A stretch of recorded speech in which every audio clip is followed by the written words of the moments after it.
Okay so នៅក្នុងវីដេអូនេះគឺយើងទៅនិយាយតាក់ទងអំពី nested class អញ្ចឹងវីដេអូមុនគឺយើងបាននិយាយតាក់ទងអំពី composition ហើយមុននឹងទៀតគឺយើងបាននិយាយតាក់ទងអំពី aggregation ហើយនឹងថតពីមុនទៀតគឺយើងបានមើលជាមួយនឹង inheritance ហើយនៅថ្ងៃនេះគឺយើងនឹងមកមើលអំពី nested class ដែលជា coding paradigm មួយទៀតដែលយើងអាចប្រើប្រាស់បាននៅក្នុងកលៈទេសៈខ្លះអញ្ចឹង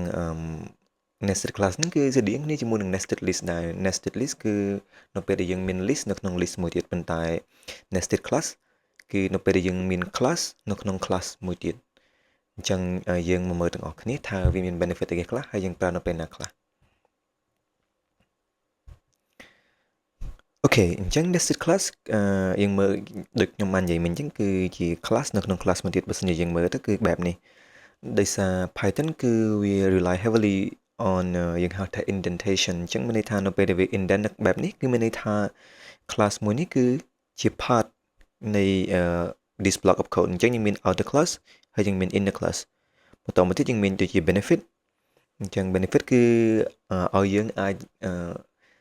ដាក់វាជាក្រុមដូចនៃយើងហៅថា logic ស្តៀងគ្នាឬក៏ logic ដូចគ្នាកុំឲ្យវាញ៉ៃហើយយើងអាច encapsulate គឺយើងអាចថាយើងអាចដាក់វានៅក្នុងមួយប្រអប់វាដើម្បីកុំឲ្យវាកុំឲ្យ data class វាអាចចេញទៅខាងក្រៅដើម្បីកុំឲ្យអីផ្សេងអាច access បានមានន័យថាមានតែ inner class ទេគឺអាច access data ដែលនៅក្នុង class នឹងបានអញ្ចឹងន័យថាមិនមែនeverything inside the file គឺអាច access គ្នាបានទៅវិញទៅមកទេអញ្ចឹងគឺតាក់ទងជាមួយនឹង privilege នៅក្នុងការ accessing some data នៅក្នុង class ហ្នឹងហើយបន្តមកទៀតគឺតាក់ទងជាមួយនឹង namespace ដើម្បីកុំឲ្យមានការភ័ន្តច្រឡំឬកុំឲ្យមានការ duplicated name កុំឲ្យមានឈ្មោះដូចគ្នាបើសិនជាយើងមើលទៅនៅពេលដែលយើងមាន example ទុយគឺវាអត់ជាពិបាកប្រហែលទេប៉ុន្តែបើសិនជាយើងគិតមើលទៅគឺ Python គឺជា programming language មួយដែលមាន library ច្រើនគឺពីចឹងនៅពេលដែលយើងបង្កើតអីមួយគឺយើងតែងតែ rely នៅលើ library ហើយអញ្ចឹងនៅពេលដែលយើង import library មកបើសិនជា library ហ្នឹងមានឈ្មោះស្រាប់តែថាយើងកំពុងតែប្រើនៅក្នុង class របស់យើងហើយគឺវាអាចមានដូចជាយើងហៅថា naming conflict អញ្ចឹងបើសិនជាយើងដាក់ name ហ្នឹងនៅក្នុង different scope ធ្វើឲ្យងាយស្រួលនៅក្នុងការជៀសវាង naming conflict អញ្ចឹង example របស់យើងដែលខ្ញុំនឹង code នៅថ្ងៃនេះគឺយើងតាក់ទងជាមួយនឹង club Bartot យើងថាយើងមាន team ហើយយើងថាមាន team Real Madrid ហើយនិង Barcelona ហើយនៅក្នុង class team ហ្នឹងគឺយើងនឹងមាន class player ដូចគ្នាអញ្ចឹងន័យថា player class គឺ is an inner child គឺ inner class នៃ team class អញ្ចឹង team class គឺជា outer ហើយនិង player class គឺជា inner អញ្ចឹងឥឡូវយើងសាកមុនមកអញ្ចឹងយើងសាកដោយ team class មុនអញ្ចឹង team ឥឡូវយើងថាយើង pass សិនចុះហើយយើងនឹងបង្កើត inner class អញ្ចឹងយើងថា class នេះគឺយើងឲ្យថា player អញ្ចឹង class របស់យើងមួយនេះគឺវានឹង contain all of the player នៅក្នុង team មួយហ្នឹងអូខេអញ្ចឹងយើងចាប់ដើម constructor មកអញ្ចឹង player គឺយើងត្រូវការអីគេខ្លះគឺយើងត្រូវការ player ឈ្មោះហើយនិង position របស់ player ហ្នឹងតើគាត់លេងនៅក្នុង position មួយណាតបមកយើងអាចដាក់ name គឺស្មើនឹង name player position គឺស្មើនឹង position ដែលគេ pass មកហើយនៅក្នុងនេះគឺយើងនឹងមាន function មួយទៀតដែល function នេះគឺ display actually player info គឺវានឹងប្រាប់ពីព័ត៌មានអញ្ចឹងមានន័យថាយើងហៅថា print ឬក៏ display បានដូចគ្នាអញ្ចឹង function មួយនេះគឺវានឹងបង្ហាញថា player របស់យើងជាអីគេឈ្មោះហើយនឹង position របស់ player ហ្នឹងអញ្ចឹងដាក់កន្លែងហ្នឹងមក self name អញ្ចឹងនេះគឺ basic class ឯងយើងធ្លាប់រៀនពីហ្នឹងហើយគឺយើងយល់ហើយនឹង position អញ្ចឹងយើងមាន player class របស់យើងគឺ inner class ដែលនៅក្នុង class team អញ្ចឹង player class របស់យើងគឺមាន attribute ដូចគ្នាដូចជា name ហើយនិង position គឺកីឡាកររបស់យើងគឺមានឈ្មោះហើយនិងមានតួនាទីរបស់គាត់បន្តមកទៀតគឺយើងមាន method មួយទៀតដែលយើងឲ្យឈ្មោះថា display player info ដែល method មួយហ្នឹងនៅពេលដែលយើង call វាគឺវានឹងបង្ហាញពីឈ្មោះហើយនិងពី position របស់ player យើងថាគាត់លេងនៅក្នុង position អីគេឥឡូវយើងនឹងមក implement class របស់យើងមួយទៀតគឺ outer class របស់យើងគឺ team class អញ្ចឹង team គឺមានអីគេឥឡូវយើងចាប់ដើម with constructor មកអញ្ចឹងយើងថា team របស់យើងគឺយើងឲ្យតែឈ្មោះទៅបានទេគឺអត់សូវអីជាញញ៉ៃច្រើនទេអញ្ចឹង team របស់យើងគឺមាន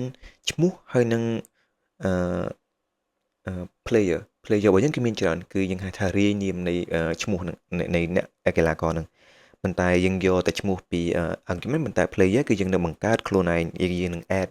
ប្រើប្រាស់ជាមួយនឹង method នៅក្នុង class team នឹងអញ្ចឹងយើងថា self.name is equal to name អញ្ចឹង name មួយនេះហើយនឹង name មួយនេះគឺអត់ដូចគ្នាទេ name នេះគឺ name របស់ player name នេះគឺជា name របស់ team អូខេតមកទៀតយើងមានមួយទៀត self.player ទោះបីយើងអត់បាន pass ក៏យើងដឹងហើយឥឡូវយើង player របស់យើងគឺយើងអាចដាក់ឲ្យវាជា empty list for now គឺអត់មានអីទេចាំយើង add ពេលក្រោយឥឡូវយើងបង្កើត function មួយ function ហ្នឹងគឺយើងហៅឈ្មោះថា add player ចុះអញ្ចឹងនៅពេលដែលយើងចង់បង្កើត player គឺឬក៏យើងចង់បង្កើតយើងចង់បូកដាក់ player ទៅក្នុង team គឺយើងត្រូវយកឈ្មោះ player ហ្នឹងហើយនឹង position របស់ player ហ្នឹងអញ្ចឹងនៅពេលដែលយើងបង្កើត player គឺយើងប្រើប្រាស់ player class ដើម្បីបង្កើត player នៅពេលដែលយើងបង្កើត player នៅក្នុង player class ហើយគឺយើងនឹង add player ហ្នឹងចូលទៅក្នុង player list របស់ team មួយហ្នឹងអូខេអញ្ចឹង logic កន្លែងហ្នឹងគឺយើងបង្កើត player ប្រើប្រាស់លេខ player class នៅពេលយើងបង្កើត player ហ្នឹងហើយគឺយើង add player ហ្នឹងទៅក្នុង team អូខេអញ្ចឹងដើម្បីធ្វើគឺយើងអាចធ្វើបែបនេះបាន new player ស្មើជាមួយនឹង self.player យើងអាចប្រើប្រាស់ self ដើម្បី address player នឹងបានដោយសារ player ហ្នឹងគឺនៅក្នុង class របស់យើងតែគឺយើងអាច address គ្នាទៅវិញមកបានអញ្ចឹងដើម្បីបង្កើត player គឺយើងត្រូវការ name ចឹងយើងអាចប្រើប្រាស់ name ដែល pass in មកហើយនឹង position ដែលបាន pass ហ្នឹងមកបន្ទាប់មកទៀតគឺយើង add new player ហ្នឹងទៅក្នុង player list របស់យើងអញ្ចឹង self.players អញ្ចឹងមានន័យថាមួយនេះ empty list គឺដោយសារបើសិនជាវាជា list គឺយើងអាចប្រើប្រាស់យើងហៅថា append បាន new player អូខេគឺបែបនេះអូខេអញ្ចឹងយើង add player ហើយអញ្ចឹងយើងបង្កើត function មួយទៀតដែល function នេះគឺយើង display player info តែ function នេះគឺវានឹងបង្ហាញ player ទាំងអស់នៅក្នុង team ហ្នឹងតើ team ហ្នឹងមាន player ប្រមាណអ្នកអូខេអញ្ចឹងយើងឲ្យឈ្មោះថា list player អញ្ចឹង self បន្ទាប់មកទៀតគឺយើងគ្រាន់តែ return យើងនឹង return ជាលក្ខណៈយើងហៅថា list comprehension ដែល for player in self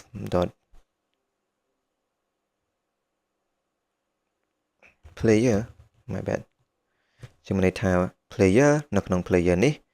វាជា list ចឹងយើងអាចប្រើប្រាស់ list comprehension គឺយើងអាចយក player dot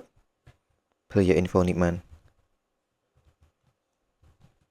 អញ្ចឹងមានន័យថាអានេះគឺដូចគ្រាន់តែជា for loop ឯងអញ្ចឹងយើងចង់ run for loop ទៅលើ self player នេះបន្ទាប់មកយើងមាន access ទៅលើ individual player នៅពេលយើងមាន access ទៅលើ individual player មានន័យថា individual player គឺ rely ទៅលើ player class អញ្ចឹងមានន័យថា player class ហ្នឹងគឺជា instant player class player នីមួយៗហ្នឹងគឺជា instant of player class អញ្ចឹងយើងមាន access ទៅលើ method ដែលមានឈ្មោះថា player info អញ្ចឹងយើងអាច call player.player info function ហ្នឹងបានអញ្ចឹងវានឹង return individual player info មកឲ្យយើងគឺ name ហើយនិង position បែបនេះជារៀងបែបនេះអូខេអញ្ចឹងរបស់យើងគឺហើយយើងអាចនឹងប្រើប្រាស់ឲ្យបានឥឡូវយើងនឹង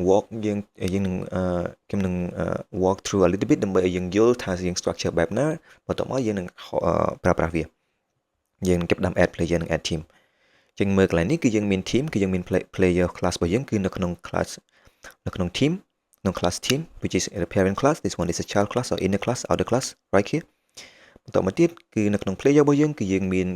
argument 2គឺយើងយកឈ្មោះហើយនិង position របស់ player ហ្នឹងបន្តមកទៀតគឺយើងមាន method មួយដែលយើងឲ្យឈ្មោះថា player info ដែល method ហ្នឹងគឺវានឹងបង្ហាញ information របស់ player ទាំងអស់មកឲ្យយើងវិញហើយបន្តមកទៀតគឺយើងចាប់ផ្ដើម implement team class អញ្ចឹងយើងឃើញកន្លែងនេះហើយគឺបើមិនជាវានៅស្មើបែបនេះមានន័យថាវានៅខាងក្រៅអញ្ចឹងមានន័យថាវាជារបស់ team អញ្ចឹង init function នេះគឺជា init function របស់ team ឯងអញ្ចឹងវាជា constructor អញ្ចឹងមានន័យថា constructor គឺនៅពេលយើងបង្កើត team គឺយើងត្រូវការឈ្មោះរបស់ team ហ្នឹងអញ្ចឹងបន្តមកទៀតនៅក្នុង team គឺមាន player list of player អញ្ចឹងនៅក្នុង class team គឺយើងមាន function មួយដែលជា function សម្រាប់ដាក់ add player ទៅក្នុង team របស់យើងអញ្ចឹង player add ទៅក្នុង team ហ្នឹងគឺប្រើប្រាស់ player class អញ្ចឹងន័យថាគាត់បង្កើត player ប្រើប្រាស់ player class បន្ទាប់មកគាត់ add ចូលនៅក្នុង list នៃ player ហ្នឹងបន្ទាប់មកទៀតយើងមាន function មួយទៀតដើម្បី display all of the player នៅពេលយើងហៅអញ្ចឹងយើងអាចខ្ញុំបានទៅសេ code ឲ្យខ្លះហើយគឺបែបនេះដោយសារវា redundant code អញ្ចឹង okay my bad copy នេះណាកន្លែងនេះអញ្ចឹងយើងឃើញខ្ញុំបង្កើត play មាន team 2គឺ Real Madrid ហើយនិង Barcelona ដោយដែលខ្ញុំបានបង្ហាញនៅខាងលើហ្នឹងហើយ example របស់យើង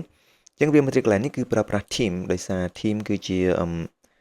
outer class បន្តមកទៀតគឺខ្ញុំឲ្យឈ្មោះ team ហ្នឹង Real Madrid គឺកន្លែងនេះហើយបន្តមកខ្ញុំចាប់ដើម add player ទៅក្នុង team Real Madrid ហើយនឹង position របស់គេអញ្ចឹងនៅពេលដែលខ្ញុំ add player គឺ function មួយនេះគឺត្រូវការឈ្មោះហើយនឹង position អញ្ចឹងឈ្មោះខ្ញុំឲ្យហើយ Mbappe striker Bellingham midfielder Vinicius យើងមាន forward អញ្ចឹងយើង add player កន្លែងហ្នឹងហើយយើងមានដូចគ្នាយើងមាន Barcelona យើងមាន add player Lamine Yamal Rafinha Pedri គឺដូចគ្នាអញ្ចឹងឥឡូវគឺបើសិនជាយើង display បើសិនជាយើង display យើងហៅថា list player កន្លែងនេះតើនឹងមានអីគេចេញមកអញ្ចឹងឥឡូវយើងឥឡូវយើងចង់ print ដូចជាឈ្មោះនៃ club ហ្នឹងហើយបន្ទាប់មកយើង print list នៃ player ដោយសារយើង add តែ3ទេយើង expect នឹងឃើញ3 player ឥឡូវយើងសារ print Real Madrid ដោយសារខ្ញុំ call player team instance ហ្នឹង Real Madrid ហើយនឹង call name សិនមកអញ្ចឹង this one មួយនេះគឺគួរតែឲ្យយើងមួយនេះគឺ Real Madrid កន្លែងហ្នឹងបន្តមកទៀតដោយសារ function នេះគឺវា return list យើងមើលកន្លែងនេះគឺឃើញហើយគឺវា return list of player នីមួយៗបើសិនជាខ្ញុំ print ឥឡូវខ្ញុំគ្រាន់តែហៅ player list តើវានឹងចេញយ៉ាងគេដើម្បីយើងដឹង so Real Madrid dot list player បើសិនជាយើង run code នេះគេនឹងឃើញហើយគឺចេញជាបែបនេះឃើញជា list ទេអញ្ចឹងវា did not look nice